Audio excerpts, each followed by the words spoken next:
Welcome to a cold, windy and very cold New York City, where Red Bull have just launched their 2023 Formula One season. And the big news in the Big Apple is that they've managed to tempt American car giant Ford back to Formula One to help them create an all-new power unit for 2026.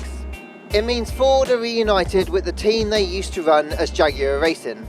But after almost 2 decades away from the Grand Prix scene, why are Ford coming back now with Red Bull?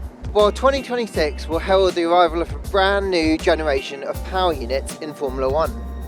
The new engines will be more efficient, run on sustainable fuels, and crucially, have a more significant electrical element than the current hybrids. Specifically, they'll feature a 350 kilowatt electric motor. That's 3 times the electrical power generated by the current engines. And that is a key area where Ford is primed to help. The American firm is currently in the process of investing some $50 billion on EV development and electrification, so it's perfectly placed to feed that expertise into a new F1 power unit. And partnering with Red Bull is the perfect fit for Ford. Last year, the reigning F1 champion set up a new company to build their own engine for when the revised power unit rules come into force. That means Ford get to help develop an all-new F1 engine without having to start from scratch and build up an entirely new operation at vast expense.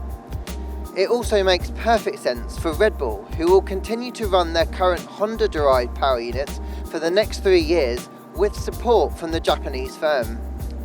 Developing an F1 engine is an incredibly complex and expensive business, but having a massive company like Ford to help with the work and the cost will be a huge boost. So Red Bull get a global player on board to help them develop their new hybrid and offset the financial risk. It's win-win, and there are massive marketing opportunities for both sides.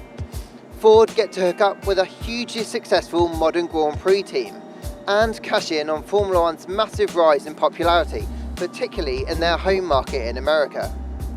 Meanwhile, Red Bull, who came close to partnering with Porsche last year before that deal collapsed, also get to leverage one of the most iconic brands in motorsport. With a winning record in almost every branch of racing, from Le Mans to NASCAR, rallying and the Indy 500, Ford have won it all. Their last foray into Formula One was the doomed Jaguar project. But don't be fooled. The Blue Oval's F1 heritage is as blue chip as you can get. The legendary Ford Cosworth DFV engine is one of the most iconic and successful power units in F1 history. It dominated the sport in the late 60s and 70s with the likes of Lotus, Tyrrell, McLaren and Williams, and powered legends like Jackie Stewart, James Hunt and Alan Jones to championship glory. In fact, Ford is still the 3rd most successful F1 engine manufacturer ever. And don't forget, it was the Ford engine that powered Michael Schumacher to his first World Championship in 1994 with Benetton. So they certainly have the pedigree. And the announcement also proves the pedigree of Formula One right now, with Ford the 2nd manufacturer to announce they're joining the grid after Audi did likewise last year. We'll have to wait until 2026 to see Ford back in F1, and that might seem a long way off. But remember, Max Verstappen's current contract means he'll still be a Red Bull driver when the new engine comes on stream. Could he be the next Ford-powered world champion? It'll be fascinating to find out.